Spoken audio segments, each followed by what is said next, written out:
Itu saya tahu Vicky Prasetyo sudah di penjara, air mata saya itu tiba-tiba meledak sekucur-kucurnya gitu. Kenapa? Ibu saya, keluarga saya itu nggak ada yang tahu bagaimana terpuruknya saya, karena saya nggak mau orang tua saya tuh tambah sedih, tambah kepikiran gitu. Saya itu sampai detik sekarang jujur aja, kalau dengar mbak saya lari, abang ponakan saya lari-lari di dalam rumah, itu saya suka marah gitu. Saya bilang jangan pada lari-lari, karena saya ada saya nggak tahu, mungkin ini ada sedikit traumanya dalam diri saya ya gitu ya. Sama saya kalau malam saya kayak paranoid selalu melihat CCTV itu kan, itu saya sekarang bikin TV yang lebih besar lagi gitu. Saya kayak memantau gitu. Jadi kalau ada orang lalu lalang, mungkin dia mau muter di lewat depan saya, karena kan saya punya pekarangan agak besar gitu kan. Di sampingnya ada tanah kosong gitu. Kadang orang cuma numpang parkir aja, terus saya bisa lihatin CCTV sampai pagi loh gitu. Karena rasa trauma saya besar sekali. Tapi itu saya tutupin bertahun-tahun. Saya diam diri, saya nggak mau cerita kepada siapa-siapa. Mungkin yang saya agak nyesel adalah anak saya mengetahui itu, sering lihat saya kalau tengah malam saya lihat CCTV, saya suka nangis apa gitu kan, kayak gitu aja. Itu yang saya rasakan. Mungkin keluarga saya mungkin nanti akan mendorong saya coba konsultasi dan segala macam gitu, karena mereka satu keluarga ini sudah merusak hidup saya dan mental saya sebenarnya gitu. 3 hari sebelum Vicky Prasetyo dimasukin ke dalam penjara, ada anaknya yang paling tua itu nge-add saya, tapi saya nggak mau nanggapin, saya langsung blok karena ada nomornya langsung masuk ke telegram saya. Nah, saya jujur, saya udah nggak mau lagi berurusan dengan mereka. Saya tahu bagaimana kejahatan mereka lakukan terhadap saya. Itu saya berjuang selama 2 tahun, saya menunggu ini keadilan. Yang tadi saya katakan, udah saya zikir, saya puasa, saya berdoa. Udah, inilah sesungguhnya yang terjadi. Begitu dia masuk penjara, semua korban hubungin saya, telepon nangis. Ada bapak-bapak yang udah jadi korban jauh-jauh hari, terus sekarang terpuruk dia sakit. Bos saya yang kalian sudah tahu melaporkan dia di itu Polda yang penipuan hampir miliaran itu, bukan hanya bos saya yang dirugikan. Saya kasihan. Di kantor itu kan pekerjaannya banyak. Gara-gara Vicky Prasetyo satu keluarga menipu bos saya, itu jadinya karyawan ini nggak bisa, akhirnya di PHK, nggak gaji, nggak bisa bayar kontrakan, kos-kosan, dan anaknya nggak ada uang susu. Saya tiap malam harus komunikasi dengan mereka, memberikan semangat. Oke, ini saya kasih uang susu ini. Bayangin nggak sih kalian sejahat itu? Kan udahlah, stop lah gitu. Jangan buat seperti itu gitu loh. Jangan gitu loh. Kasihan banyak karyawan yang dia tipu bos ini, karyawannya nangis sama saya. Begitu kemarin tahu masuk penjara, semua hubungin saya pada nangis. Ya Allah Mbak, terima kasih, kita nggak mampu mengungkap keadilan ini. Tapi dengan Mbak Angel kita berterima kasih. Dan masih banyak loh yang lainnya. Itu luar biasa loh, 2 tahun saya harus menanggung itu semua gitu. Dan yang lebih parah lagi, pengacaranya sekarang membentuk opini seolah-olah saya perempuan begini begitu, dan keluarganya tidak ada efek jerahnya, malah posting yang aneh-aneh mengatakan saya. Dan mereka itu memang nggak ada efek jerahnya sama sekali. Tapi ingat, dengan Vicky Prasetyo sudah masuk penjara, saya akan melaporkan satu keluarga mereka yang masuk ke dalam rumah saya, termasuk pengacaranya yang nendang pintu saya, termasuk manajernya yang sudah menendang pintu saya, termasuk adik-adiknya, semuanya yang masuk, termasuk ibunya di dalam perkarangan itu. Saya bukannya dendam, bukan. Ini sudah 2 tahun saya nahan ini semua gitu loh. Dan polisi sudah mengantongi semua kejahatan mereka, jebakan mereka. Kan CCTV di rumah saya jelas terekam semuanya. Saya laporkan ini bukan dendam, saya memberikan efek jerah buat mereka. Kenapa tidak menceraikan saya cara baik-baik? Gitu loh. Saya minta cerai, apa salah saya kalau saya memang sudah mengakhiri rumah tangga ini gitu. Kenapa saya dijebak seperti itu? Itu yang saya nggak terima gitu loh.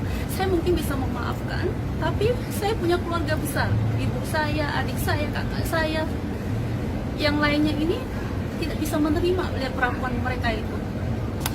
Gini loh, kalau seorang pengacara meragukan ini semua, keadilan ini bukan terhadap saya lagi. Saya sudah menyerahkan ini di pihak kepolisian. Kalau dia meragukan berarti dia menyalahkan polisi dan jaksa. Itu hak seorang pengacara. Tapi Pak pengacara, mohon maaf. Saya katakan lagi, kasus ini sudah ditayangkan oleh media dari awal sampai akhir.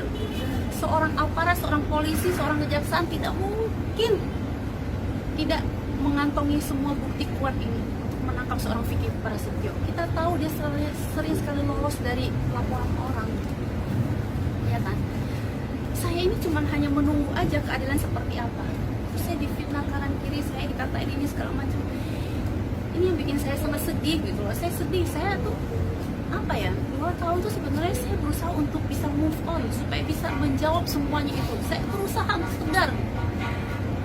Saya bukannya dendam, tapi seandainya ini terjadi sama adik kalian, siapa saudara perempuan kalian diperlukan seperti itu, saya rasa nggak usah saya nunggu 2 tahun. Sebulan kalian pasti udah bertindak seluar biasanya apa. Bukannya saya dendam, bukan. Saya tahu lah apa langkah-langkah yang harus saya ambil. Tapi paling tidak orang ini memang harus diberikan efek jerah. Contoh gini, pengacaranya bilang meminta penangguhan. Saya aja yang nggak mengerti hukum, Pak pengacara. Saya gini loh, sebaiknya Bapak ini lebih memahami lagi, apalagi Bapak seorang pengacara harus lebih tahu. Orang 5 kali masuk penjara, kalau masih bisa diberikan penangguhan, itu luar biasa. Yang saya tahu, saya aja nggak sekolah hukum, saya paham ini. Yang saya tahu orang sudah 5 kali melakukan kejahatan, nggak usah 5 kali, 3 kali, 2 kali, itu hukumannya lebih berat lagi. Dan karena apa? Dia sudah berulang-ulang kali. Saya rasa pengacaranya tahu. Saya berusaha untuk tidak mau tidak mau komunikasi dengan pihak manapun. Saya katakan lagi, gini loh Mas, saya nggak mau terlalu membuat orang tua saya susah, saudara-saudara saya tambah sedih dengan peristiwa saya menunggu keadilan buat diri saya ini. 2 tahun ini saya banyak nangis sendiri, jujur aja nih saya ngomong sama kalian gitu. Bisa bayangin gitu, saya dijorokin, dipermalukan seperti itu semuanya yang saya bisa lakukan apa yang tadi saya katakan. Saya hubungi polisi, Pak, tolong Pak, bagaimana Pak, sabar Mbak Angel, ini kita lagi melakukan pemeriksaan ini, semua alat bukti sudah kuat, ya sudah, kita langsung bawa Vicky Prasetyo. Ini loh, sekarang ini udah dibilang lega, saya lega, alhamdulillah. Saya mau mengakhiri ini semuanya karena saya habis waktu saya. Dia boleh menghina saya, membentuk opini, memang sudah berhasil dia membentuk opini seolah-olah saya di dalam kamar berdua bersama pria lain gitu. Dia sudah berhasil, saya katakan dia sudah berhasil, tapi saya tidak mau membela diri terlalu jauh karena buat saya nggak penting banget. Yang penting adalah konsentrasi saya, bagaimana saya membesarkan anak saya, bisnis saya lagi membangun rumah saya nggak mau pikirin yang lain. Kalau dia bilang saya sirik dengan dia karena dia punya program, boleh tanya stasiun TV Mas, berapa kali saya menolak program karena saya nggak mau dijadikan satu. Berapa kali tahun baru bulan puasa saya tolak, saya balikin kontrak saya bilang kalau Bapak tidak mau tanda tangan bahwa tidak ada Vicky Prasetyo, saya nggak mau ikut. Artinya dia selalu mengganggu karir saya, tapi saya diem. Saya nggak mau, saya udahlah, sabar saya bilang saya akan bersabar sekuat tenaga, saya akan bersabar terus gitu, sampai keadilan memang hari ini menunjukkan bahwa memang dia dipenjara lagi yang kelima kali. Tanya kalian kenapa saya nggak melaporkan keluarganya pada saat itu. Ini loh Mas, posisi saya itu terjepit sekali karena media menyuguhkan kepada masyarakat tidak full yang saya lagi sebelum ada media masuk itu kita sempat dorong-dorongan. Saya kan dijorok masuk nih, dijorokin kan, seolah saya di dalam kamar gitu. Jadi, media ini kan masuk pada saat saya lagi sudah di dalam kamar yang dia jorokin. Begitu dia lihat kamera langsung dia teriak-teriak, drama dia langsung nangis-nangis.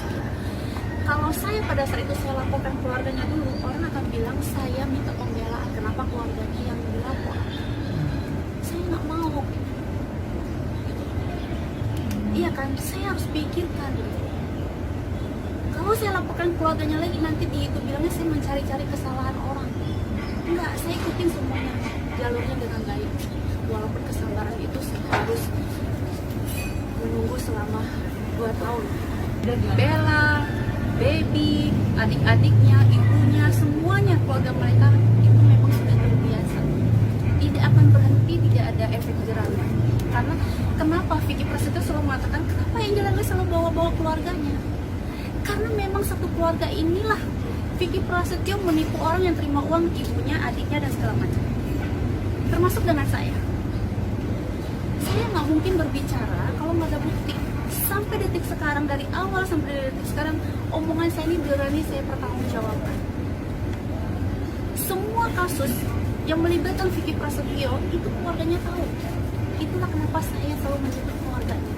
Dan keluarganya ini termasuk ibunya. Pada saat saya mau mengambil mobil saya yang diambil oleh Vicky Prasetyo, itu pun ibunya ada di Bekasi dan ibunya lumayan yang agak membohongi saya. Saya bilang, Mama, kalau Mama tidak balikin, saya lapor bahwa pencurian di dalam rumah saya dan mengambil mobil saya. Artinya kan memang dikomplotan semua. Saya punya buktinya loh, sudah saya serahin sama kepolisian. Saya nggak mau main tunjuk ini, tunjuk itu, enggak. Saya semuanya udah saya serahin sama kepolisian, biar kepolisian yang berwajib yang menentukan bahwa ini semua bukti sudah kuat ya, sudah saya jalankan prosesnya.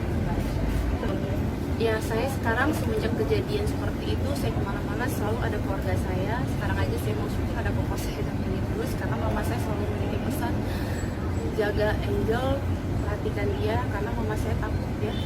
Namanya orang kalau sudah hilang seperti apa bisa lakuin apa aja gitu, karena mereka kan keluarga yang sangat berani sekali gitu. Masuk ke pekarangan saya aja membabi buta gitu. Tim kuasa saya sudah merapikan semuanya, akan melaporkan semuanya, termasuk pengacaranya yang sudah membantu dobrak, dan ada manajernya, manajer bandnya, ada teman-teman bandnya, ada adik-adiknya dan sepupunya semua. Jadi semua kan terekam tuh, ada di CCTV itu semua. Berapa orang terhitung? Banyak Pak, banyak. Minggu ini Dan atau? Vicky Prasetyo kan berbohong pada saat itu, dia mengatakan sudah lapor ke Pak RT kan, RT setempat kan, dia bohong. Sementara RT itu sudah bikin keterangan di kepolisian, kan dipanggil Pak RT setempat, dia menceritakan semuanya. Itu juga salah satu akhirnya tahu, oh ternyata Vicky Prasetyo itu nggak lapor sama RT. Setelah udah saya dijorokin di dalam, media sudah rame, yang mulai manggil RT itu saya. Telepon dari dalam kamar, saya minta, saya yang nelfon polisi dan RT. Oh mas, saya udah siap lillahi ta'ala, karena semua barang bukti sudah di tangan kepolisian ya. Saya sudah siap lahir batin, saya sudah alhamdulillah semuanya, saya tinggal mengikuti saja, karena semua bukti sudah dipegang kepolisian dan sudah ketahuan. Yang menjebak, yang mendorong saya ke dalam kamar itu siapa.